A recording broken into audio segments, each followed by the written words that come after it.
The glass door slammed shut with a sound that echoed through the waiting area of the Naval Medical Center San Diego like a gunshot. "Why are you here?" Rear Admiral Marcus Ashworth stood frozen in the middle of the corridor, his ice-cold gaze fixed on the small woman sitting at the end of the row of waiting chairs. Her wrinkled civilian uniform looked utterly out of place amid the sea of navy dress blues and operational fatigues that filled the room. "This is the operational personnel examination area," he said, his voice carrying the kind of contempt that came naturally to men who had spent 30 years commanding the deadliest warriors on the planet. "Not for paper pushers." Alara Vance did not lift her head. She simply turned to the next page of her medical handbook, her thin fingers gliding across the faded printed lines, with the practiced patience of someone who had learned long ago that words were rarely worth the breath they cost. "I have an appointment, sir."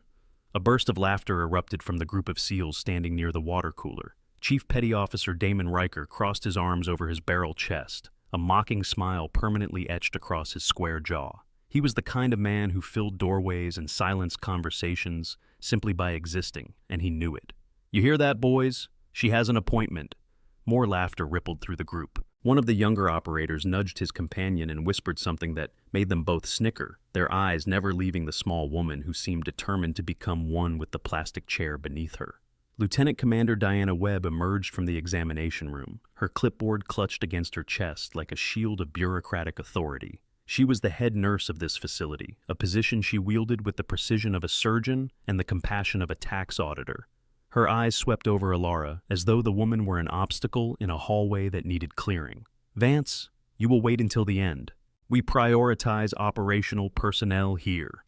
Alara nodded, offering no protest, no complaint, not even a flicker of the resentment that should have burned in any person subjected to such casual dismissal. In the corner of the room, Petty Officer Marcus Thompson watched the scene unfold with a frown creasing his weathered face. He was older than most of the operators present, his gray-streaked hair and crow's feet marking him as a veteran of campaigns most of these younger men had only read about in classified after-action reports. There was something about this woman that he could not place, something that nagged at the back of his mind like a half-remembered dream. It was the way she sat. Her back was straight but not rigid, her eyes constantly sweeping across the exits without appearing to move at all, her hands positioned where they could reach anything within arm's length in a fraction of a second. The posture of someone who had lived in war zones. But that could not be right. She was just a medical records clerk, was she not? The waiting room of the Naval Medical Center was designed with military efficiency in mind, which meant it was approximately as comfortable as a concrete bunker and twice as welcoming. Fluorescent lights hummed overhead, casting their sickly pale glow across rows of plastic chairs bolted to the floor in perfect military precision. The walls were painted that particular shade of beige that seemed to exist only in government buildings, a color specifically chosen to drain all hope and personality from any space unfortunate enough to wear it. 18 people occupied the room at present count. Alara had noted each of them within the first 30 seconds of her arrival, cataloging their positions, their threat levels, and the 3 separate exits that could provide egress in an emergency. 2 security cameras covered the main areas, with a blind spot near the supply closet that any competent operative would have identified immediately. Old habits. Rear Admiral Ashworth swept into the VIP examination room at the far end of the corridor, and every SEAL in the vicinity snapped to attention with the kind of instantaneous precision that came only from years of brutal conditioning. The Admiral acknowledged them with a curt nod before disappearing behind the frosted glass door, leaving behind only the lingering sense of authority that men like him seemed to generate simply by breathing. Diana Webb consulted her clipboard with the intensity of a general planning an invasion. Her eyes found Alara once more, and something that might have been satisfaction flickered across her features. "Vance, move to the secondary waiting area. You are taking up space needed by important personnel." The secondary waiting area was a row of chairs near the bathroom, separated from the main room by a partition covered in health advisory posters warning about the dangers of everything from influenza to sexually transmitted diseases. It was, in every measurable way, a demotion. Alara rose from her seat without comment. Her movement was fluid and utterly silent, her feet making no sound whatsoever against the linoleum floor as she crossed the room. It was the kind of silence that required either supernatural ability or thousands of hours of specialized training. Thompson noticed. His frown deepened. Riker noticed too, but his reaction was markedly different. He stepped directly into Alara's path, using his considerable bulk to block her route to the secondary area. Up close, he was even more imposing than he appeared from a distance, his broad shoulders and thick neck giving him the appearance of a bull that had somehow learned to wear a Navy uniform. "Taking your time getting out of the way, are we?" His voice was a low growl that vibrated with barely contained aggression. "Scared of needles? Is that why you have been hanging around so long?" Alara looked up at him, meeting his eyes for the first time. There was nothing in her gaze, no fear, no anger, no challenge, just the calm, empty patience of still water. "Excuse me, Chief Petty Officer." She stepped around him, her body rotating 15 degrees as she moved, putting her back to the wall and keeping all potential threats in her peripheral vision. A combat stance, executed so naturally that it appeared to be nothing more than a woman giving way to a larger person in a crowded room. Thompson's coffee had stopped, halfway to his lips. He set it down slowly, his eyes never leaving the small woman as she settled into her new seat near the bathroom. If you are feeling the satisfying tension of watching Alara stay calm while everyone underestimates her, you are going to want to stick around, because what happens next will completely flip everything you think you know. Hit that subscribe button and tap the bell icon so you do not miss the moment when everything changes. Trust me, you do not want to scroll away from this one. Petty Officer, First Class Tara Nolan pushed through the entrance doors with the confidence of a woman who had fought her way into one of the most exclusive clubs in the military and was determined to make everyone remember it. She was tall, athletic, and carried herself with the aggressive energy of a predator, perpetually searching for the next challenge. As one of the few female SEAL operators in active service, she had earned her place through blood, sweat, and a stubbornness that bordered on pathological. Her eyes found Alara almost immediately. There was something about seeing another woman in this space that triggered an instant and visceral reaction in Nolan. The civilian uniform, the slight frame, the downcast eyes and submissive posture. Everything about this medical records clerk represented exactly what Nolan had spent her entire career proving she was not. She crossed the room in long, aggressive strides, her boots striking the floor like hammer blows. "What do we have here?" Alara did not look up from her medical handbook. Nolan leaned down, invading the smaller woman's personal space with the casual arrogance of someone who had never learned the concept of boundaries. "I asked you a question, civilian." "I am waiting for my medical examination, Petty Officer." Nolan's lip curled. "Women like you make the rest of us look bad. You know that? Every time Command sees someone like you, they remember why they did not want women in combat roles in the first place." She straightened up, her voice carrying clearly across the waiting room. "Weak, soft, taking up space that should go to people who actually contribute something." A few of the watching SEALs shifted uncomfortably at the harshness of the words, but none of them intervened. This was Nolan's show, and no one wanted to get in her way. Corpsman Second Class Kyle Brennan saw an opportunity. He had been pushed around too many times by people above his rank, and the presence of someone so obviously beneath him in the military hierarchy presented an irresistible chance to feel powerful for once. He steered his cart of medical supplies directly toward Alara's position, deliberately catching the edge of her chair as he passed. The cart tilted. Supplies began to slide. Alara moved. It was so fast that most of the observers were not entirely certain what they had seen. One moment she was sitting motionless in her chair, the next she was on her feet, one hand steadying the cart while the other caught a box of syringes that had been about to crash to the floor. The entire sequence took perhaps 3/4 of a second. Then she was sitting again, the supplies neatly reorganized on the cart, her hands folded in her lap as though nothing had happened. Brennan stared at her. Nolan stared at her. Even Riker, who had been watching from across the room, stopped his conversation mid-sentence.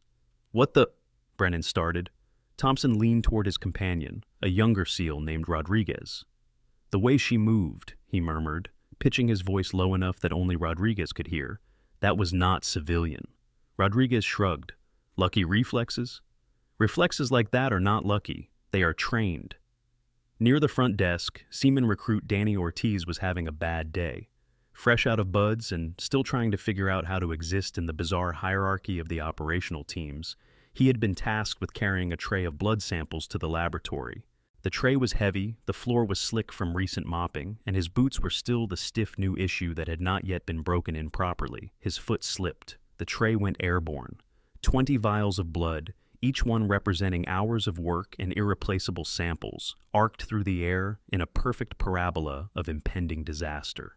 Alara was across the room before the tray reached the apex of its flight. She caught the metal tray with her left hand, her right arm sweeping beneath it to cradle the vials before they could scatter. The entire catch took less than 2 seconds, and when she straightened up, not a single sample had been displaced. She placed the tray back in Ortiz's shaking hands. "Careful, the floor is wet." Then she turned and walked back to her seat, moving with that same unnerving silence that seemed to follow her everywhere. The waiting room had gone completely still. Diana Webb's voice cut through the silence like a knife. "Vance, you are not authorized to handle medical materials. Stay in your designated area and do not touch anything else." Alara bowed her head slightly. "Yes, ma'am. My apologies." She returned to her seat near the bathroom, folding her hands in her lap once more, the picture of submissive compliance. But Thompson had seen her eyes as she passed, and what he saw there made him set down his coffee with suddenly unsteady hands. Those were not the eyes of a clerk. Rear Admiral Ashworth emerged from the VIP examination room, buttoning the cuff of his uniform sleeve. He had overheard the commotion and witnessed the tail end of the incident with the blood samples. His expression was the kind of cold disappointment that could freeze a man's career solid. "That," he said, gesturing vaguely in Alara's direction without actually looking at her, "is exactly why we need standards in this facility. Not everyone belongs here, and some people need to be reminded of their place." He walked past without another glance, his entourage of staff officers falling into step behind him. To Marcus Ashworth, the small woman in the civilian uniform had already ceased to exist, another forgettable face in a lifetime of people who did not matter. Lily Harper appeared from the administrative offices, a stack of folders clutched to her chest. She was Alara's colleague in the records department, a young woman with kind eyes and the perpetually worried expression of someone who cared too much about the suffering of others. She hurried to the secondary waiting area and slid into the seat beside her friend. "Are you okay?" Her voice was barely above a whisper. "I saw what happened. They are terrible. All of them." Alara smiled slightly, the first real expression she had shown since arriving. "I am fine, Lily. You should not have to put up with this. It is not right. It is what it is." Harper started to say something else, but Alara's attention had shifted. Her eyes were fixed on the evacuation map posted on the wall near the bathroom, tracing the corridors and exits with the kind of focused intensity that suggested she was memorizing every detail. 3 seconds later, she looked away, her expression once again blank and unremarkable. Harper noticed. She always noticed the little things about her quiet colleague, the small details that did not quite add up, but she had learned long ago not to ask questions that Alara clearly did not want to answer. Speaking of military-grade equipment, Alara's eyes briefly lingered on the portable vital signs monitor beside the examination table, visible through the open door of one of the examination rooms. It was a newer model, the kind field medics dreamed about during deployments. Compact enough to fit in a tactical vest, yet powerful enough to track everything from blood oxygen to cardiac rhythm in real time. Technology had come a long way since the bulky units she remembered hauling through hostile terrain. She caught herself staring and looked away, but the ghost of recognition had already passed across her features. Thompson saw it from across the room, another piece of a puzzle he could not yet identify. Dr. Samuel Chen emerged from examination room 2, consulting his tablet with the distracted expression of a man perpetually running behind schedule. He was the senior physician on duty, a Navy commander who had traded the excitement of a fleet assignment for the steady predictability of base medical practice. His eyes scanned the waiting area. "Vance, Alara?" Diana Webb intercepted him before Alara could respond. "Doctor, she can wait. The Admiral might need follow-up services, and we should prioritize." "The Admiral's examination is complete." Chen's voice was patient but firm. "Ms. Vance is next on my schedule." Webb's jaw tightened, but she nodded stiffly. "Of course, Doctor." Ashworth was still in the corridor, close enough to hear the exchange. He made a dismissive gesture with one hand. "Let the civilian go first. I want to see how long a routine examination takes for someone who pushes paper for a living."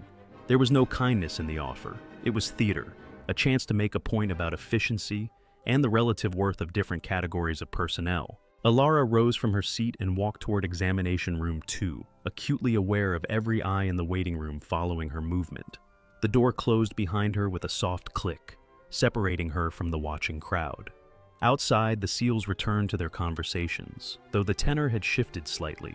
Something about the morning's events had unsettled the comfortable hierarchy of the room, introduced a variable that did not fit neatly into their established categories. Riker's voice carried clearly through the closed door. I give her 5 minutes before she faints at the sight of a needle. Laughter followed, but it was thinner than before. Inside the examination room, Dr. Chen gestured to the examination table. Please have a seat. This should be fairly routine. Standard annual physical for all civilian personnel on base. Alara settled onto the paper-covered table, her posture straight but relaxed. The room was standard military medical issue, all stainless steel and laminate surfaces, designed for efficiency rather than comfort. Chen pulled up her file on his tablet. Any health concerns I should know about? Changes since your last examination? No, sir. Any medications? Allergies? No medications. Allergic to penicillin? Substitute with azithromycin if needed. Chen's eyebrows rose slightly. Most civilians said they were allergic to penicillin and left it at that. Specifying an alternative antibiotic suggested a level of medical knowledge that was unusual for a records clerk. I will make a note of that. He reached for the blood pressure cuff. Left arm, please. Alara extended her arm. As she did, the sleeve of her civilian uniform rode up slightly, exposing her inner wrist. Chen paused, his medical training immediately identifying what he was seeing. Faint scars encircled her wrist, the kind of marks left by restraints applied with force and worn for extended periods. They were old, mostly faded to pale silver lines against her skin, but unmistakable to anyone with experience in trauma medicine. He said nothing, simply noting the observation in his mental file, but his eyes had changed. The routine boredom of another physical examination had been replaced by something sharper, more attentive. Blood pressure is excellent, he said after a moment. Heart rate is unusually low, actually. 52 beats per minute. Do you exercise regularly? When I can. Athletic background? A slight pause. Something like that. Chen moved on to the next item on his checklist, but he was watching her more closely now. The scars on her wrist, the abnormally low resting heart rate, the precise way she had specified an alternative antibiotic. Small details that suggested a history far more complex than her personnel file indicated. A knock on the door interrupted his examination. Master Chief Nathan Cross leaned in, his weathered face creased with the patient authority of a man who had earned his rank through decades of service. Dr. Chen, I need to pick up my blood work results. Is this a good time? Chen waved him in. Give me just a moment. I will pull them up. Cross stepped into the room, his eyes automatically scanning the space with the practiced assessment of a career warrior. His gaze found Alara, and something flickered across his features. Recognition? He stared at her for a long moment, his brow furrowed, clearly trying to place a face he was certain he had seen before. Do I know you? Alara's shoulders tensed almost imperceptibly. I do not believe so, Master Chief. I could swear. He shook his head. Never mind. You just remind me of someone. He collected his results from Dr. Chen and left, but not before casting one more puzzled glance in Alara's direction. The door had barely closed when it flew open again. Tara Nolan stood in the doorway, her expression a mixture of impatience and disdain. Dr. Chen, I need a quick cortisone shot. Shoulder is acting up again. Petty officer, I am in the middle of an examination. It will take 30 seconds. Nolan pushed into the room without waiting for permission, her eyes finding Alara on the examination table. Oh, playing doctor with the paper pusher? Do not let her handle anything expensive. She probably does not know the difference between a stethoscope and a thermometer. Alara said nothing. Her hands remained folded in her lap, her expression carefully blank. Dr. Chen's jaw tightened. Petty Officer Nolan, please wait outside. I will be with you when I have finished with my current patient. Nolan rolled her eyes but retreated, leaving the door slightly ajar as a final gesture of contempt. The examination continued in tense silence. Chen completed his assessment of her vital signs, noting each result with growing curiosity. Everything about this woman's physical condition suggested elite-level fitness, the kind that came only from years of intensive training. Her reflexes were exceptional. Her core stability, tested during a simple balance assessment, was beyond what he had seen in most operators. Ms. Vance, he said carefully, your physical condition is remarkable for someone in an administrative position. I stay active. Clearly, he made a note on his tablet. I would like to do a more thorough examination, if you are amenable, given the unusual findings. Ilara hesitated. It was a fraction of a second, barely noticeable, but Chen saw it. What kind of examination? Standard operational physical. The same assessment we give to combat personnel. I am curious to see how you would score. Is that necessary? Not strictly, but it would give us a baseline for future reference. He paused. And frankly, I am professionally curious. Before Ilara could respond, a commotion erupted outside the examination room. Voices raised in alarm, the sound of running footsteps, someone shouting for assistance. Chen was out the door in seconds. Ilara followed. In the corridor, a man lay crumpled at the bottom of a short flight of stairs, his leg bent at an angle that no healthy limb should achieve. Blood was beginning to pool beneath his shin where the bone had broken through the skin. Diana Webb stood frozen, her clipboard forgotten, her face pale with shock. "Someone call 911! Get the trauma kit!" The wounded man was a logistics specialist, a middle-aged civilian who had apparently missed a step while carrying a heavy box. He was conscious, but barely, his face gray with pain, his breathing rapid and shallow. Ilara was at his side before anyone else could move. Her hands found his carotid pulse with practiced precision, 2 fingers pressing against the artery to assess circulation. Her eyes swept over the wound, taking in the compound fracture, the arterial bleeding, the position of the protruding bone. "Open tibial fracture," she said, her voice completely transformed. The quiet, submissive clerk had vanished, replaced by someone who spoke with the calm, absolute authority of a person who had dealt with far worse injuries in far worse conditions. "He is losing blood fast. I need to stabilize this before he goes into shock." She looked up at the crowd of stunned observers. "Someone give me a belt, now!" Riker found himself moving before he realized what he was doing, unbuckling his tactical belt and handing it to the woman he had been mocking minutes earlier. "What do you know about treating fractures?" His voice was uncertain now, stripped of its earlier arrogance. Ilara did not answer. She was already working, her hands moving with the speed and precision of someone who had performed this exact procedure dozens, perhaps hundreds of times. She fashioned a tourniquet above the wound, controlled the bleeding, and stabilized the fractured limb using materials scavenged from the nearby supply cart. "Doctor." Chen watched her work, his professional assessment growing more incredulous with each passing second. "That is TCCC protocol," he breathed. "Tactical combat casualty care. Only combat medics are trained in that technique." The conversation shifted to benefits paperwork nearby as someone mentioned calling the injured man's emergency contacts.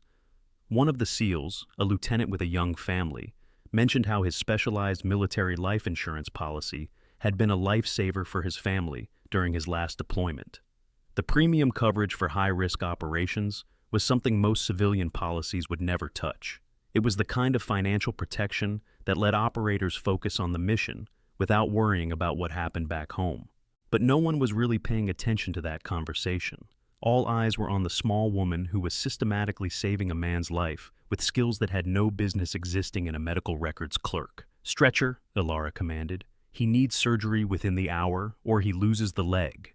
2 corpsmen appeared with a gurney. They had been trained in emergency medicine, had practiced these scenarios dozens of times, but they found themselves following the instructions of a civilian clerk without question. There was something in her voice, in her bearing, that demanded obedience. Now things are getting interesting.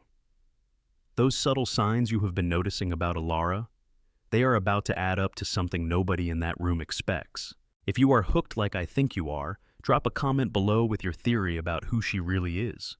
Let us see who figures it out first."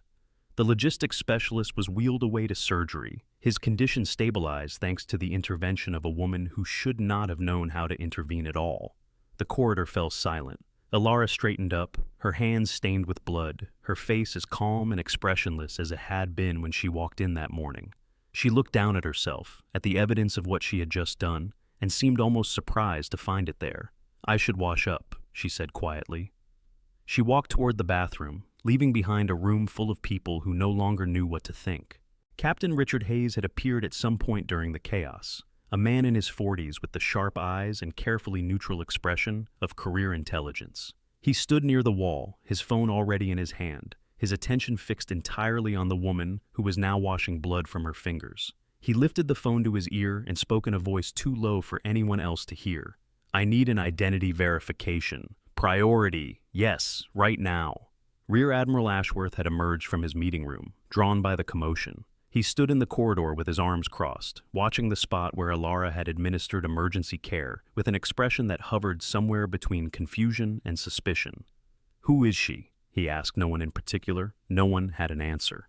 In the bathroom, Alara stood before the mirror, watching pink-tinged water spiral down the drain. She had made a mistake. She knew it. Years of training, years of carefully constructed cover identities, years of learning to be invisible, and she had thrown it all away because she could not watch a man bleed out when she had the skills to save him. The person in the mirror looked tired. The scars that no one could see weighed more heavily than the ones that marked her skin. She dried her hands and returned to the corridor, prepared to face whatever came next. Thompson was waiting for her. The old SEAL blocked her path, not aggressively, but with the kind of quiet certainty that suggested he would not be moved until he had his answers. "You served," he said. It was not a question. Alara looked at him with those empty, patient eyes. "Many people have served, not like you." He leaned closer, pitching his voice for her ears alone. "I recognize the technique you used, the way you assessed the wound, the order of operations, the way you commanded that room without raising your voice. That is not something they teach in first aid courses." "I read a lot," Thompson laughed, a short, humorless sound. "Lady, I have been in this business for 30 years. I know what I saw. The question is, why are you pretending to be something you are not?" Alara said nothing. Her hand drifted unconsciously to her chest, fingers brushing the spot where dog tags would hang if she were wearing them. Thompson saw the gesture. His eyes widened slightly. Before he could press further, Hayes approached with the careful stride of a man delivering news he was not entirely sure how to process. "Ms. Vance," he said, his voice professionally neutral, "I wonder if I might have a word with you. In private. Is there a problem?" "That depends entirely on how you answer my questions." They moved to a small conference room off the main corridor. Hayes closed the door behind them, ensuring privacy, before turning to face the woman who had suddenly become the most interesting person on the base. "I ran your file," he said without preamble. "Alara Marie Vance, medical records clerk, transferred to this facility 18 months ago. Clean background check, no military service listed." Alara waited. "But your file has flags on it. Classification markers that I do not have clearance to access." Hayes studied her face, searching for any reaction. "Want to tell me why a civilian records clerk has a personnel file that requires Admiral-level authorization to fully review? I am afraid I cannot help you with that, Captain. Cannot or will not. Both." Hayes nodded slowly, as though he had expected exactly that answer. "The thing is, I have seen files like yours before. The classification patterns, the redaction markers, the way certain details are conspicuously absent. Do you know what kind of people typically have files like that?" Alara remained silent. "Ghosts," Hayes said softly. "Assets so valuable that their very existence is classified above most security clearances. People who officially do not exist, or who officially stopped existing at some point in their careers." He pulled out his phone and showed her a photograph. It was old, grainy, clearly captured from a surveillance camera or long-range lens. It showed a woman in tactical gear, her face partially obscured by shadow and equipment, but her posture unmistakable. This image was taken during Operation Crimson Tide, 4 years ago, an extraction mission in hostile territory that was never officially acknowledged. The asset in this photo was credited with single-handedly neutralizing 8 hostiles and evacuating 6 wounded operators. She was never identified. Alara looked at the photograph with no visible reaction. "The body language matches," Hayes continued. "The way you stand, the way you move, the way you assess a room, it is all there. So, I'm going to ask you one more time, Ms. Vance.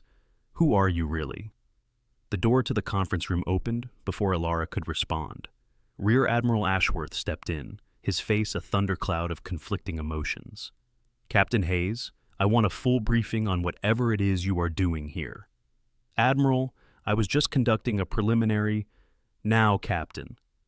Ashworth's eyes found Alara. "And you. You are not leaving this base until I get some answers." The examination room suddenly felt much smaller than it had a few minutes ago. Alara sat on the examination table, her posture unchanged despite the increased attention from increasingly important people. Chen had retreated to the corner, uncertain of his role in whatever was unfolding, but unwilling to leave his patient unattended. Hayes stood near the door, his phone clutched in his hand like a weapon, and Admiral Ashworth paced the length of the small room like a caged predator. "Run her fingerprints," Ashworth ordered. "DNA if we have to. I want to know who she is." "Sir, that would require—" "I do not care what it requires. Do it." Hayes nodded and stepped out, already making calls.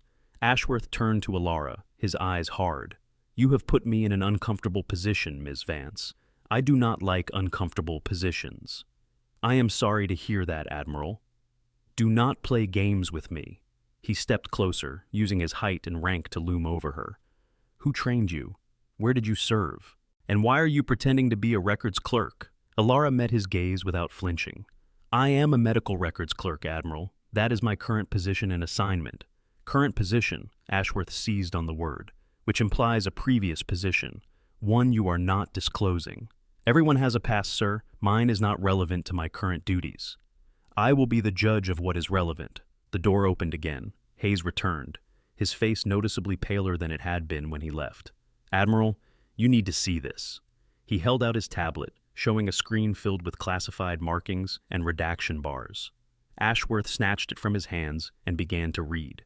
The color drained from his face. Slowly, like a man waking from a dream, he looked up from the tablet to the woman sitting quietly on the examination table. "This cannot be right," he whispered. "She died. Operation Silent Thunder. 3 years ago. I read the after-action report myself." Hayes shook his head. "The file was updated 11 months ago, sir. Recovery of asset from hostile territory. Current status listed as medical leave and covert observation. The classification level is—" He hesitated. "Sir, I do not have clearance to see most of this file, and neither do you." Ashworth's hand trembled slightly as he scrolled through the information. 47 black operations, 13 hostage extractions, 3 years in hostile captivity with 0 intelligence compromise. His voice cracked. "And I have been treating her like—" "Admiral?" Diana Webb had appeared in the doorway, clearly sensing that something momentous was occurring. "Is everything all right?" Ashworth did not answer. He was staring at Alara with the expression of a man who had just realized he had been spitting on a monument. "We are approaching the moment everything changes. If your heart is racing right now, smash that like button. And if you have not subscribed yet, now is the time. Because what is about to be revealed will leave everyone in that medical room absolutely speechless." Master Chief Cross mentioned in the corridor that several operators were taking advantage of online degree programs specifically designed for active duty personnel. The flexible scheduling allowed them to pursue advanced certifications in leadership and tactical management without sacrificing operational readiness. It was the kind of educational investment that prepared warriors for life beyond active service, building skills that translated seamlessly into civilian leadership roles. But inside the examination room, education was the farthest thing from anyone's mind. Riker had pushed into the room, drawn by the unusual activity surrounding the conference. His eyes darted between the Admiral's ashen face and the unremarkable woman who had somehow become the center of attention. "Admiral, what is going on? Who is she?" Ashworth seemed to age 10 years in the span of a single breath. "Chief Petty Officer, what is her full name? Have you asked her?" Riker looked confused. "She is just a clerk, sir. Vance, I think. Why does it matter?" "Her full name." Ashworth's voice was barely above a whisper. "Ask her." Riker turned to Alara, his earlier contempt replaced by uncertainty. "What is your full name?" Alara looked at him with those calm, empty eyes. "Alara Marie Vance." "That is not—" Ashworth cut himself off, scrolling through the file on Hayes' tablet. "Vance, V-A-N-C-E. He looked up. "It is an alias, one of several she has used over the years." The room seemed to contract. Diana Webb had joined the growing crowd at the door, her earlier disdain replaced by something closer to fear. "Sir, I do not understand. What are you saying?" Ashworth did not answer directly. Instead, he addressed Alara with a formality that had been entirely absent from their previous interactions. "I am going to ask you to remove your jacket, Ms. Vance." It was not a request. Alara held his gaze for a long moment. Something passed between them, an acknowledgement of what was about to happen, a silent acceptance of the inevitable. Is that an order, Admiral? It is. Slowly, Alara reached for the buttons of her civilian uniform jacket. The room held its collective breath.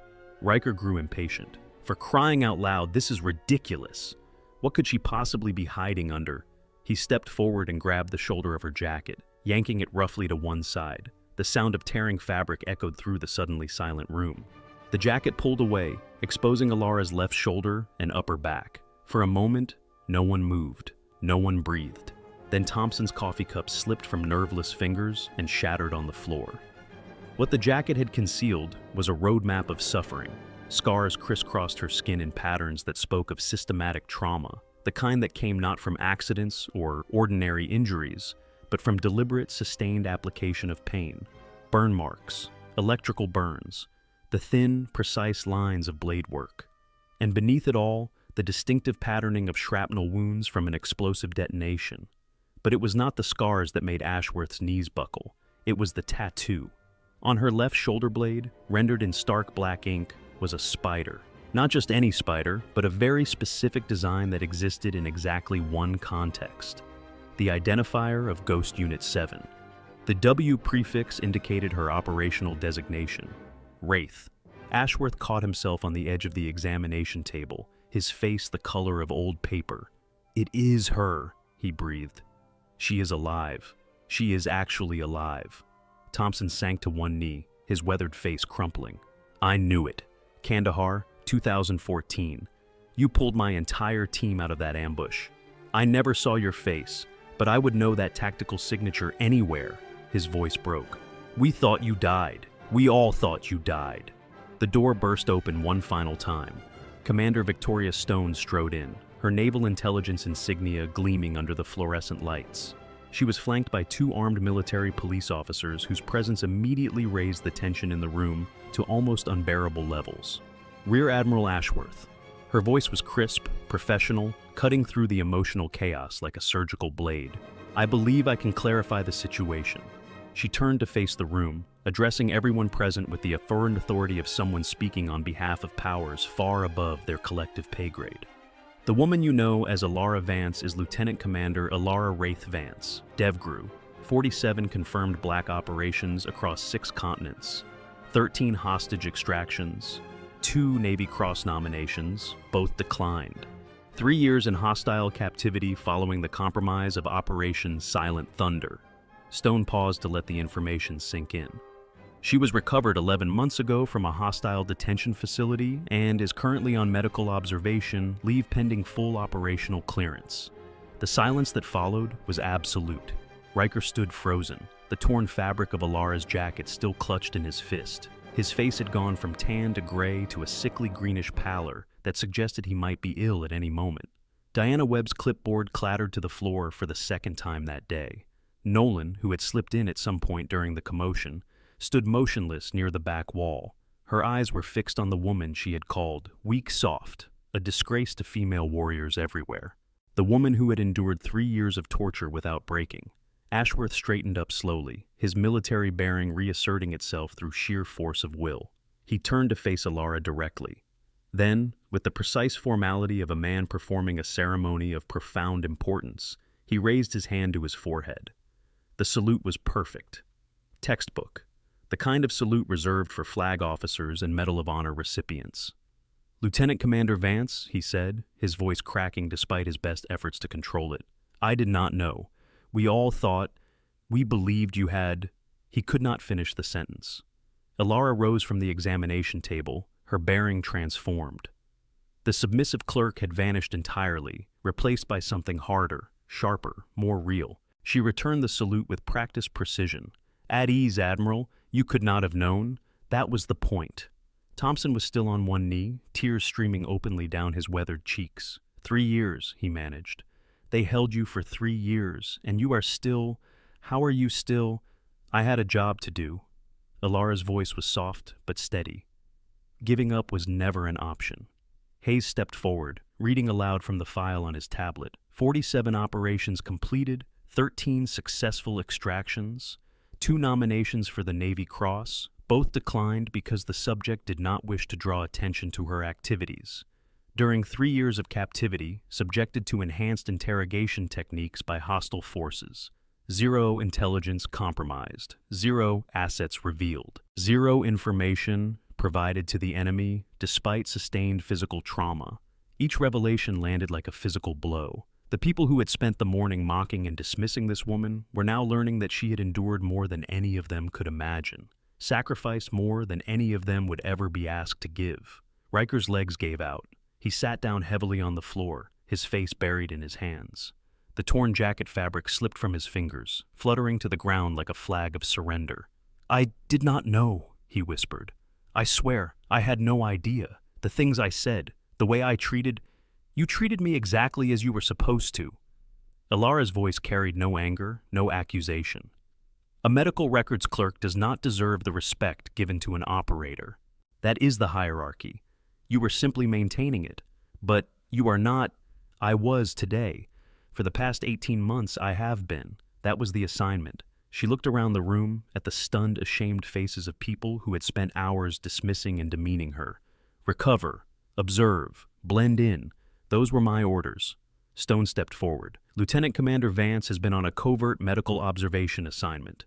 Following her extraction from hostile territory, Command determined that a period of low-profile recovery would be beneficial. Her placement here was not accidental. Ashworth had regained enough composure to speak. "Why here? Why this base?" "That information is classified, Admiral. What I can tell you is that Lieutenant Commander Vance has completed her observation period successfully. As of this morning, she has been cleared for operational status." The weight of that statement settled over the room like a physical presence. Hayes spoke up. "The timing of this revelation, it cannot be coincidence. Something triggered the exposure." Stone's expression remained neutral. The lieutenant commander's cover was compromised when she chose to administer emergency medical care to a wounded civilian. Her decision to break cover was her own, made in the moment to save a life. She turned to Alara. "Command will want a debrief on the decision parameters." "I am sure they will." Alara's voice carried a hint of dry humor. "But the man was a Jiying. My cover could be rebuilt. His life could not." It was such a simple statement, delivered with such casual certainty, that it took a moment for the full implications to register. She had thrown away 18 months of deep cover, 18 months of abuse and dismissal and systematic humiliation, because someone needed help, and she was in a position to provide it. Nolan pushed through the crowd, her face streaked with tears she did not bother to wipe away. She stopped to sit in front of Alara and dropped to her knees. "I am sorry." Her voice was raw, broken. "I called you weak. I said you were a disgrace to women in combat. And the whole time, you are... She could not continue. Her shoulders shook with the force of her sobbing. Alara reached down and placed a hand on Nolan's shoulder. "Stand up, petty officer." Nolan looked up, her eyes swimming. "A warrior does not kneel before another warrior," Alara said quietly. "What you said came from a place of pride and competition. Those are not weaknesses. They are the drives that made you one of the few women to earn that trident on your chest." She offered her hand. "Stand up. We have both fought too hard to spend our time on our knees." Nolan took the offered hand and rose, her grip fierce enough to whiten her knuckles. Something passed between the two women, an understanding that went beyond words. Ashworth cleared his throat. "Lieutenant Commander, when you are ready, when you have completed your recovery, there is a place for you.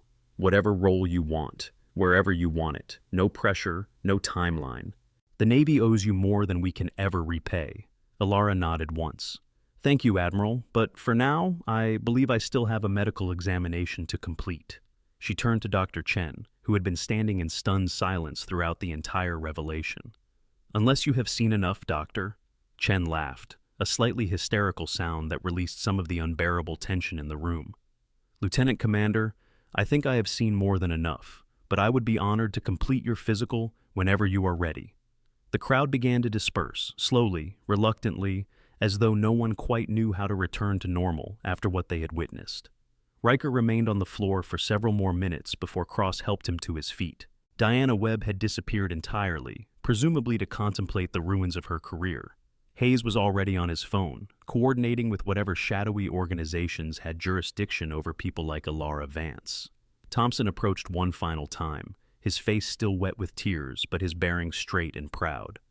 "Lieutenant Commander, I have carried something for 10 years, waiting for the day I could return it to the person who gave it to me." He reached into his pocket and withdrew a challenge coin, worn smooth by years of handling. He held it out to Alara. "Kandahar, 2014.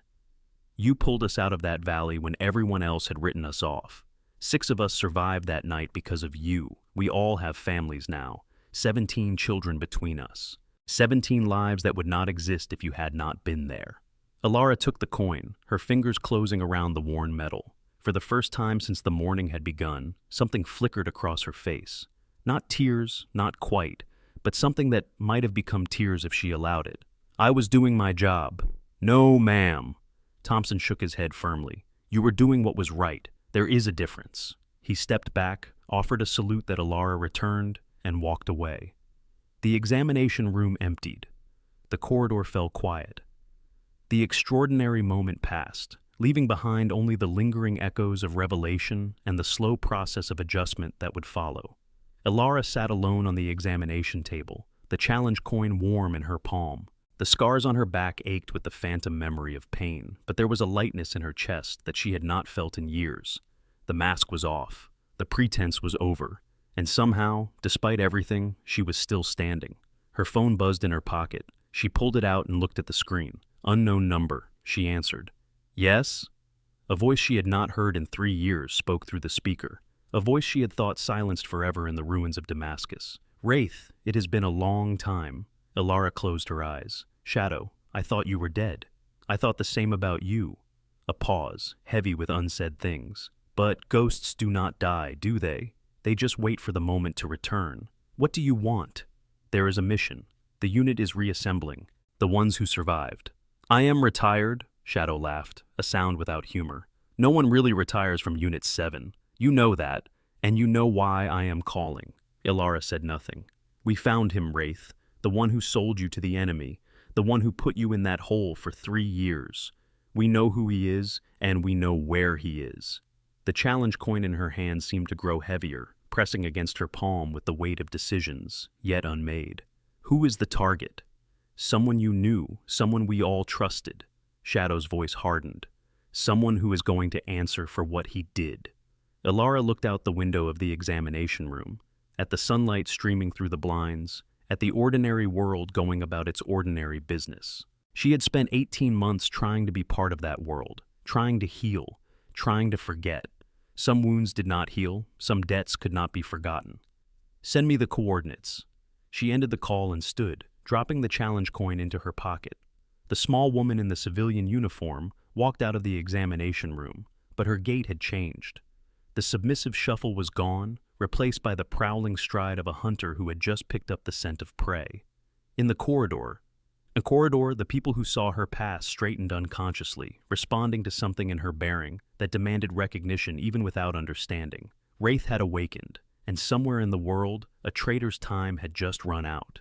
The Naval Medical Center had transformed in the span of a single hour. Word traveled through military installations, with the speed and inevitability of wildfire. By the time Alara emerged from the examination room, the corridor that had witnessed her humiliation was lined with personnel who had heard fragments of the story and come to see for themselves. They stood in small clusters, speaking in hushed voices, their eyes tracking her movement with a mixture of awe and disbelief.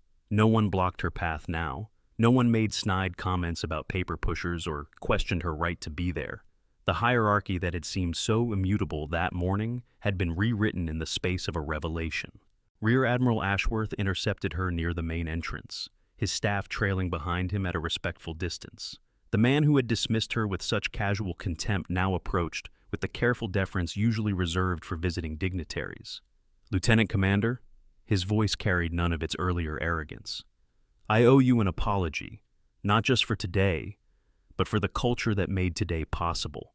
Alara stopped, turning to face him. The afternoon sunlight streaming through the windows caught the silver in her hair, illuminating features that suddenly seemed sharper, more defined than they had appeared in the morning's fluorescent gloom. "You were operating on the information available to you, Admiral. My cover was designed to be convincing. That does not excuse what happened. The way my people treated you. He stopped, visibly struggling to find words adequate to the situation. The way I treated you.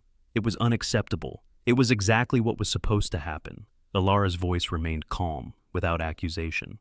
A clerk who commanded respect would have been a failed cover. Your contempt was evidence that the operation was working. Ashworth shook his head slowly. You are being too generous, but I intend to make this right, as much as that is possible. He straightened, his command presence reasserting itself. Riker, Webb, and Brennan, I want them in my office in 15 minutes. His aide nodded and hurried away, phone already in hand. Lieutenant Commander, I would be honored if you would join me. These conversations should happen in your presence. Alara considered for a moment, then nodded. Lead the way, Admiral. They walked through corridors that seemed to part before them, personnel pressing themselves against walls to clear a path. The transformation in how people looked at Alara was almost physical in its intensity. Where before they had looked through her, past her, around her, now they could not look away. Danny Ortiz stood near the water fountain, his young face still bearing the shell-shocked expression of someone whose worldview had been fundamentally altered. As Alara passed, he snapped to attention and rendered a salute so crisp it could have been used in a training video. Alara paused. At ease, Seaman. Ma'am, I just wanted to say... He stumbled over his words, the practiced speeches of military protocol failing him. The blood samples. This morning. You caught them before they could fall. I did not even see you move. You will learn to move that fast, in time, training and experience. Ma'am, with respect, I do not think I will ever be able to do what you did. Alara studied his face, seeing the earnest admiration there, the hunger to prove himself that burned in every young operator. You are already doing it, Seaman. Every day you show up, every evolution you complete, every moment you choose to keep going when everything in you wants to quit. That is the foundation. The rest is just refinement. She continued walking, leaving Ortiz standing straighter than he had stood in months. The Admiral's office was located in the administrative wing of the medical center, a corner suite with windows overlooking the manicured grounds of the base. Ashworth held the door for Alara, a gesture that would have been unthinkable mere hours ago, and followed her inside. The room was standard flag officer issue, heavy wooden desk, leather chairs, walls lined with commendations and photographs of distinguished service. But Ashworth paid no attention to the trappings of his authority. His focus was entirely on the woman who had revealed the hollowness of everything he thought he knew about judging people. Please, sit. He gestured to one of the chairs facing his desk. Can I get you anything? Coffee? Water? I am fine, Admiral, thank you. He settled behind his desk, but the massive piece of furniture that usually served to reinforce his position of power now seemed almost like a barrier he wished he could remove. Before the others arrive, I need to understand something. 3 years. You were held for 3 years. Yes. The file mentions enhanced interrogation. It does not provide specifics. Alara's expression did not change. The specifics are classified, Admiral, and frankly not relevant to the current situation. Not relevant? Ashworth leaned forward. Lieutenant Commander, the level of trauma you endured, the psychological impact alone, how are you even functioning? I function because that is what I was trained to do. The mission continues until the mission is complete.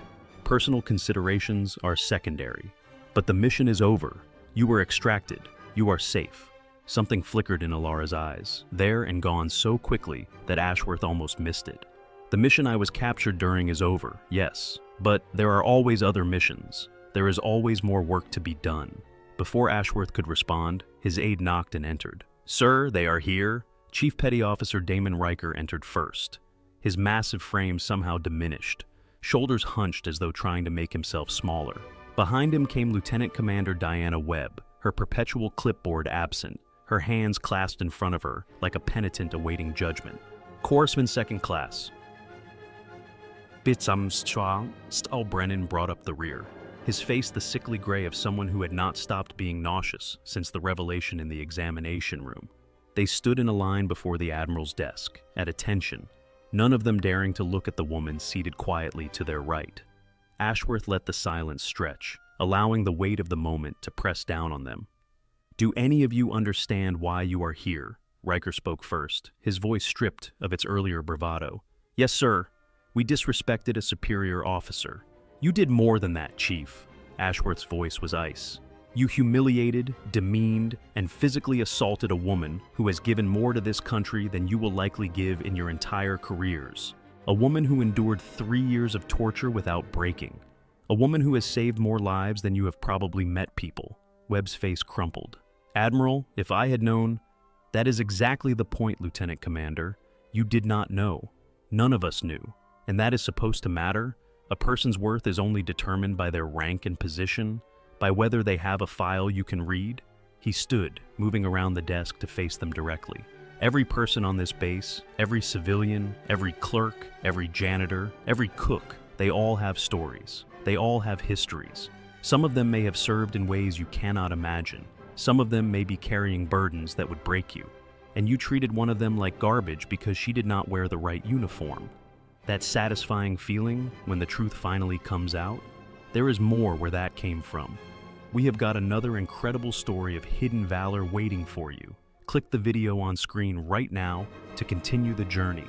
And do not forget to subscribe for more stories of quiet heroes. Brennan's voice emerged as a whisper. Sir, I did not know she was... You did not know she was a hero? Ashworth cut him off. That is not an excuse, Corpsman. It is an indictment. You should treat everyone with basic dignity, not just the people who turn out to be decorated warriors. He turned to Alara. Lieutenant Commander, these are the people who made your assignment here a living example of everything wrong with our culture. What would you have me do with them? Alara studied the 3 figures standing at attention before her. Riker, who had mocked her weakness while she endured his abuse in silence. Webb, who had wielded her petty authority like a weapon. Brennan, who had tried to sabotage her at every opportunity. She saw the fear in their eyes, the shame, the desperate hope that somehow, some way, they might escape the consequences of their actions. May I speak with them, Admiral? Ashworth nodded and stepped back. Alara rose from her chair and walked slowly along the line, stopping in front of each person in turn. She began with Riker. Chief Petty Officer, you grabbed my jacket. You tore my clothing in front of a room full of people. Do you remember what you were thinking when you did that? Riker's jaw worked, but no sound emerged. I will tell you what you were thinking. You were thinking that I was nothing, that I did not matter, that my dignity was less important than your impatience. She paused. You were wrong, but not because of who I turned out to be. You were wrong because every person deserves to be treated with respect, regardless of their rank or position. She moved to Webb. Lieutenant Commander, you ordered me to wait at the end of the line. You refused me service that was my right to receive. You used your authority to make my life harder than it needed to be. Webb's eyes were streaming, her carefully maintained composure shattered. I am so sorry. I did not mean... You did mean it. You meant every dismissive comment, every rolled eye, every impatient sigh. You meant to show me that I was beneath you. And in doing so, you revealed far more about yourself than you did about me. Finally, she stopped in front of Brennan. Corpsman, you deliberately pushed that cart toward me. You wanted to cause trouble. You wanted to see me fail. Brennan could not meet her eyes. I thought it would be funny. It was not funny. It was petty. It was cruel. And it was exactly the kind of behavior that erodes unit cohesion and mission effectiveness. She leaned closer. You are a medical professional. Your job is to heal, to help, to serve. What you did was the opposite of everything your rating is supposed to represent. She stepped back, addressing all 3 of them. I am not going to recommend punishment. Not because you do not deserve it, but because punishment alone does not change hearts. What I am going to recommend is education. She turned to Ashworth. Admiral, I suggest mandatory sensitivity training for all personnel at this facility. Not the superficial briefings that everyone sleeps through, but real engagement with the human cost of the behaviors we witness today. Bring in veterans who have struggled with reintegration. Bring in families who have lost loved ones to suicide because they felt they did not belong. Show these people what their casual cruelty can actually do. Ashworth nodded slowly. That is remarkably generous, Lieutenant Commander. It is practical. Breaking these 3 will not fix the culture that created them. Education might. In the meantime, she looked at Riker. You will be transferred to a non-operational posting pending completion of the training program. Your career is not over, but it is on hold. Riker's shoulders sagged, with something that might have been relief. Lieutenant Commander Webb, you will receive a formal reprimand in your file. Given your years of service, I am not recommending discharge. but you will be removed from your current position and reassigned to a role that does not involve direct supervision of other personnel. Webb nodded, tears still flowing freely. Corpsman Brennan, you will face a formal investigation into your conduct. Given the nature of your actions, the decision on your future will rest with the investigative board. I suggest you use the intervening time to reflect on whether the Navy is truly where you belong. Brennan's face went from gray to white. Alara returned to her seat. That is my recommendation, Admiral. The final decision is yours. Ashworth was silent for a long moment, studying the three figures standing before him. Then he nodded. The Lieutenant Commander's recommendations are accepted, dismissed. The three of them filed out, none of them looking back, all of them carrying the weight of a lesson they would never forget. When the door closed behind them, Ashworth turned to Alara with something approaching wonder in his expression. You could have destroyed them. Any jury in the Navy would have supported maximum penalties given what they did and who you are. Destruction is easy, Admiral. Anyone can break things. The hard part is building something better in the ruins. She stood, moving toward the window that overlooked the base. The sun was beginning its descent toward the horizon, painting the sky in shades of orange and gold. I spent 3 years in a hole in the ground, Admiral. 3 years of darkness and pain, and the absolute certainty that no one was coming for me. Do you know what kept me going? Ashworth shook his head. Not hatred, not thoughts of revenge. Those things burn hot, but they burn out quickly. She turned to face him. What kept me going was the memory of the people I had served with, the people I had saved, the knowledge that somewhere in the world, families were having dinner together because I had done my job. Children were growing up with parents because I had made the choice to act when action was needed. Her hand drifted to the pocket where Thompson's challenge coin rested. 17 children, Admiral. That is what Thompson told me. 17 lives that would not exist if I had not been there that night in Kandahar. When I was chained in that cell, when they were doing things to me that I will not describe, I thought about those children. I thought about all the children who might exist someday because of the work I had done. She smiled, a small, sad expression that transformed her face. Destroying Riker and Webb and Brennan would not create anything. It would not save anyone. It would just be more pain, more suffering, more proof that the world is cruel. I have had enough cruelty in my life. I would rather try to build something. Ashworth was quiet for a long moment. When he spoke, his voice was rough with emotion. Lieutenant Commander, the Navy does not deserve you. The Navy is not a monolith, Admiral. It is made up of people. Some of them are cruel, some of them are kind. Most of them are just trying to do their best in a complicated world. She shrugged. I do not serve the institution. I serve the people within it, and most of them are worth serving. A knock at the door interrupted them. Captain Hayes entered, his expression grave. Admiral, Lieutenant Commander, I apologize for the interruption, but there is a situation developing that requires immediate attention. Ashworth's command demeanor reasserted itself instantly. What kind of situation? Hayes glanced at Alara, clearly uncertain how much to say in her presence. She has higher clearance than both of us combined, Captain. Speak freely. Hayes nodded. We have intercepted communications suggesting that Lieutenant Commander Vance's extraction from hostile territory 11 months ago may have been compromised. There are indications that the intelligence leak that led to Operation Silent Thunder originated from within our own command structure. The room seemed to grow colder. Alara's expression did not change, but something shifted in her bearing. The warrior that had been sleeping beneath the surface was now fully awake. You are confirming what we already suspected, Captain. The operation was betrayed from the inside. Yes, ma'am, and the investigation has narrowed the list of suspects considerably. Hayes hesitated. Lieutenant Commander, I need to ask. During your captivity, was there anything, any detail, any comment from your captors that might help identify the source of the leak? Alara was silent for a long moment, her gaze distant, focused on memories she had spent months trying not to examine too closely. They knew things, she said finally. Operational details that they should not have known. Timing, location, extraction routes. They were waiting for us because someone told them exactly when and where we would be.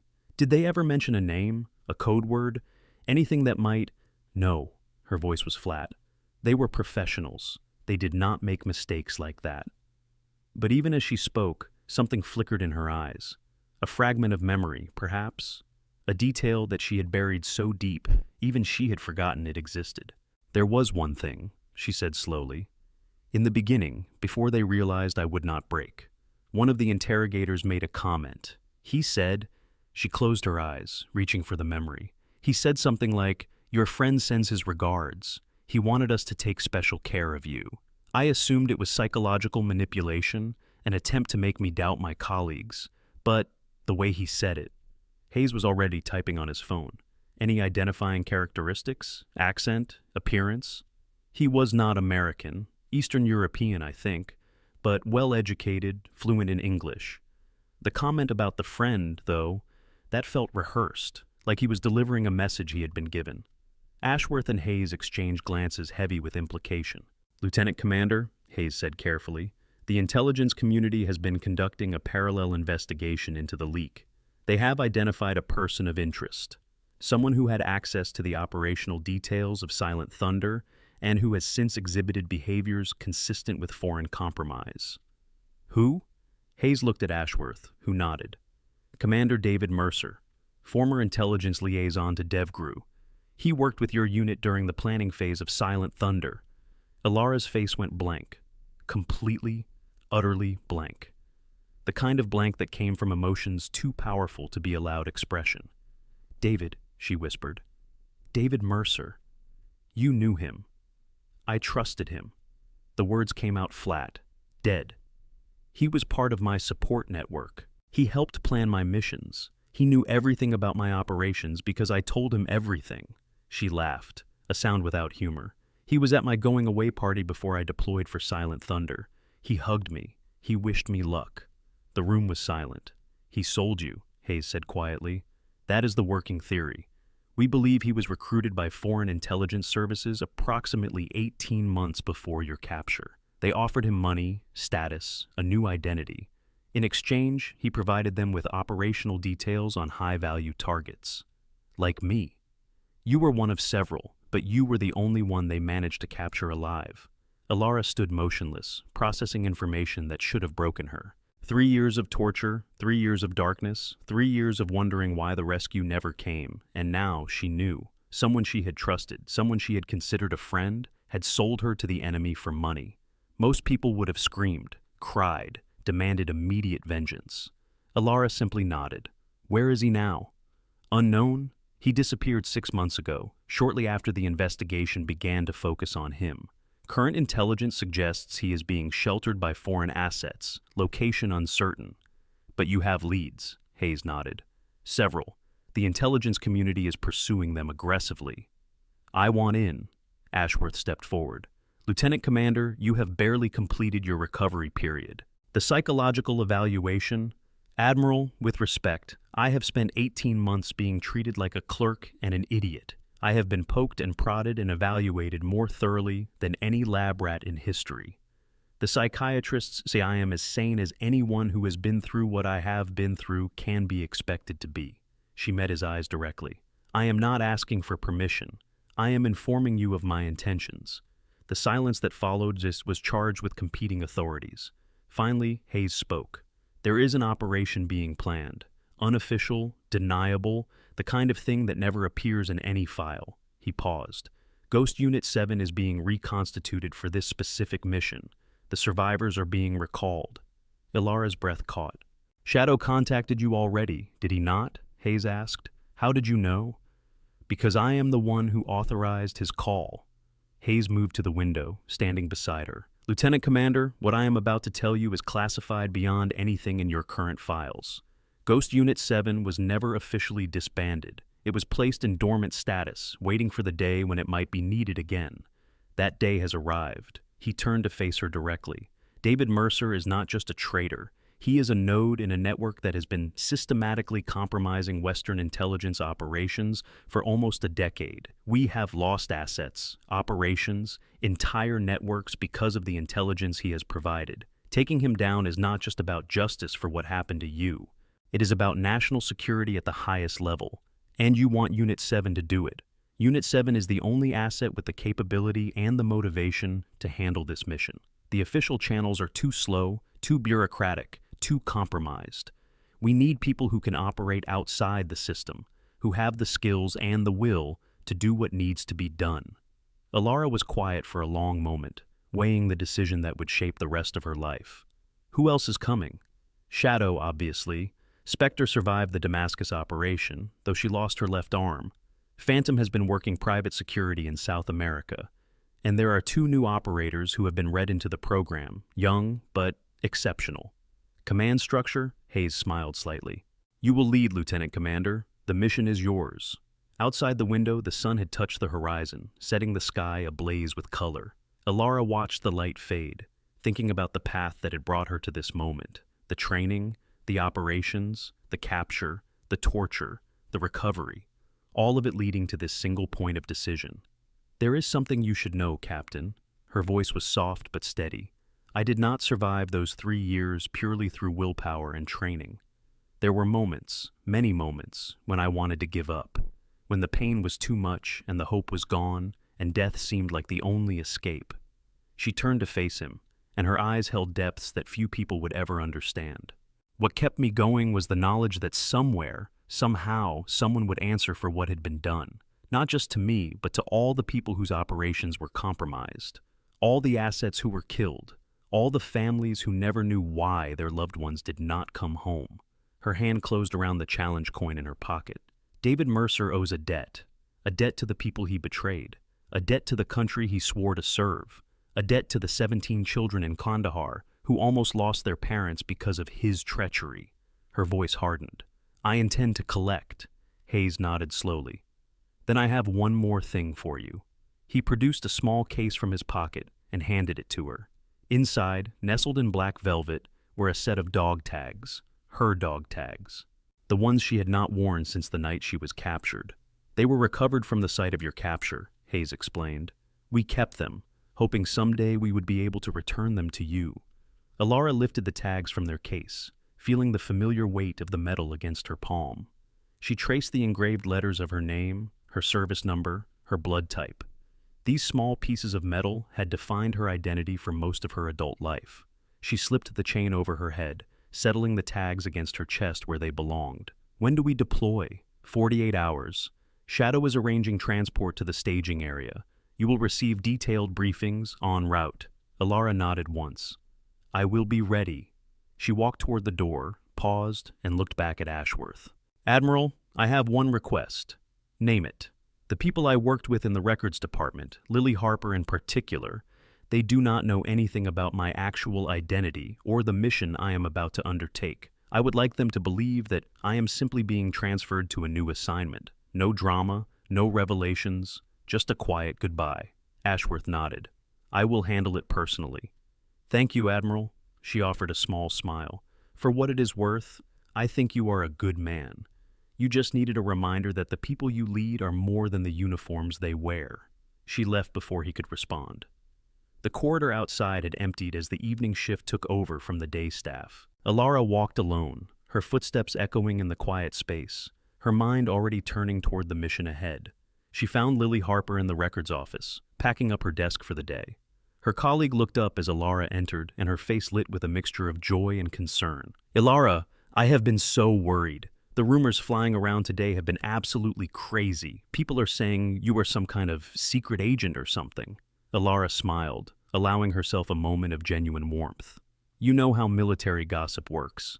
Someone sneezes, and by the end of the day it is a full-scale epidemic. So, none of it is true? I am being transferred to a new position. That much is true. The rest is just people filling in blanks with their imaginations. Lily studied her face, and something flickered in her eyes. An understanding that went deeper than words. You know, I always knew there was something different about you. The way you moved, the way you noticed everything, the way you never talked about your past. She smiled softly. I did not ask because I figured if you wanted me to know, you would tell me. You are a good friend, Lily. So are you. Lily stepped forward and hugged her, a fierce embrace that conveyed everything that words could not capture. Whatever you are really doing, wherever you are really going, be careful. And if you ever need anything at all, you know where to find. You're to find me. Alara returned the embrace, allowing herself this moment of human connection before the mission consumed her entirely. Thank you, Lily, for everything. They separated, and Alara walked out of the records office for the last time. The base was quiet in the evening light, the frantic activity of the day settling into the routine rhythms of night. Alara walked through the corridors she had traveled for 18 months, seeing them now with different eyes.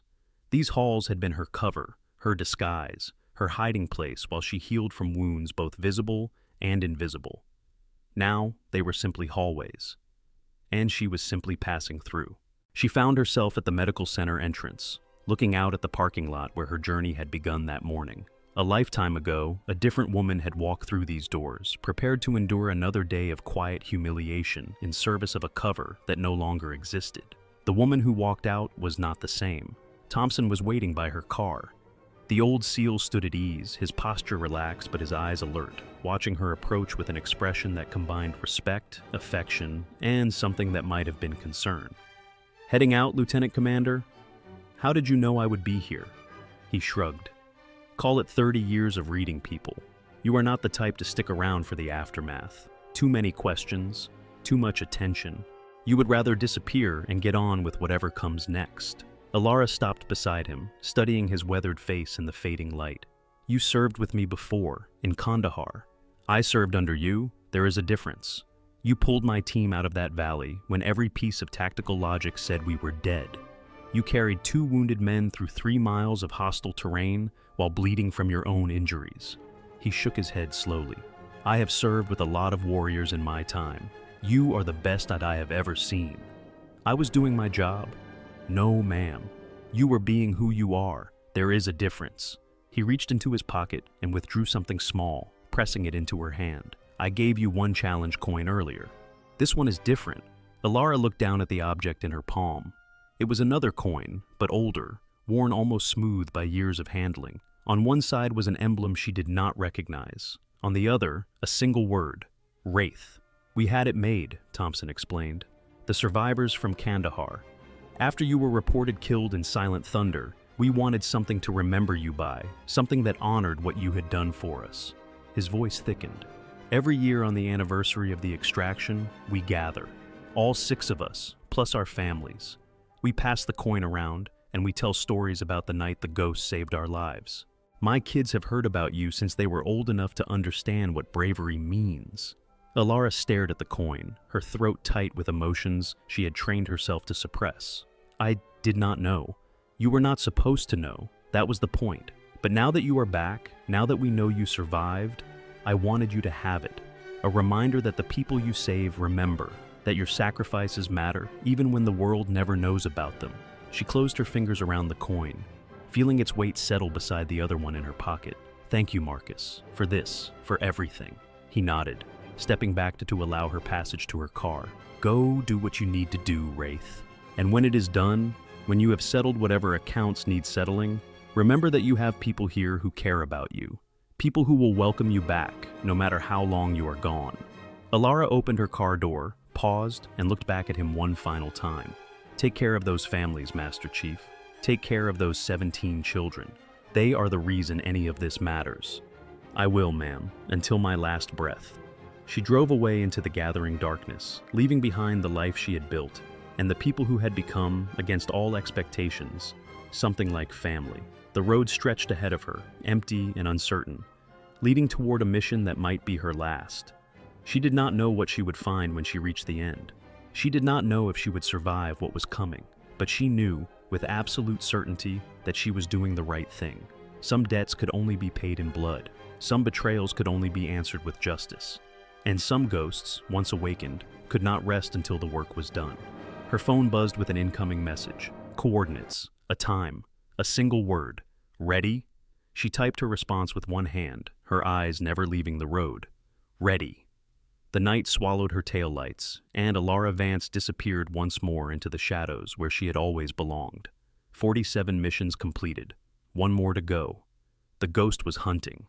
Somewhere in the world, a traitor felt a chill run down his spine and did not know why. Somewhere in the world, the survivors of Ghost Unit 7 gathered their gear and prepared for one final operation. Somewhere in the world, 17 children slept peacefully in their beds, unaware of the debt that was about to be collected on their behalf. And somewhere on a dark highway, a woman who had been broken and rebuilt, who had endured the unendurable and emerged stronger than before, drove toward her destiny with 2 challenge coins in her pocket and a fire in her heart that 3 years of torture had not been able to extinguish. This was not the end of her story. It was only the beginning. Wraith was rising, and heaven help anyone who stood in her way. The coordinates led to a private airfield 300 miles from the base, a patch of concrete and hangars that existed on no official maps. Alara arrived just before midnight, her headlights cutting through the darkness to illuminate a small group of figures waiting beside a nondescript cargo plane. She recognized them immediately. Shadow stood at the center, his tall frame unmistakable even in silhouette.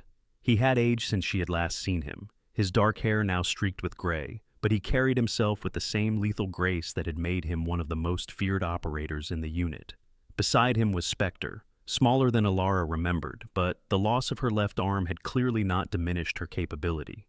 The prosthetic that replaced it was military grade, designed for combat rather than cosmetics. Phantom leaned against the landing gear, cleaning his fingernails with a knife that probably violated several international treaties. He looked up as Alara approached, and a slow grin spread across his scarred face. Well, the ghost returns. Phantom, still playing with sharp objects, I see. Old habits. He straightened, sheathing the knife in a single fluid motion. When Shadow said you were alive, I did not believe him. When he said you were leading this operation, I almost fell out of my chair. Disappointed? Are you kidding? I have been waiting 3 years for someone competent to give me orders again. Private security pays well, but the leadership is garbage. Alara moved to stand before Shadow, looking up at the man who had been her partner, her confidant, her closest friend in the unit. You look good for a dead man, she said quietly. Could say the same about you. His voice was rough with emotion he would never openly acknowledge. When they told me about Silent Thunder, when they said you were gone, he stopped, unable to continue. I know. I felt the same when I heard about Damascus. They stood in silence for a moment, two ghosts acknowledging each other's survival, before Shadow cleared his throat and shifted back into mission mode. Briefing materials are on the plane. We have a 12-hour flight to the staging area. Mercer was last tracked to a compound in Eastern Europe, heavily guarded, difficult to approach. Standard infiltration will not work. What about non-standard? Shadow smiled, the expression cold and predatory.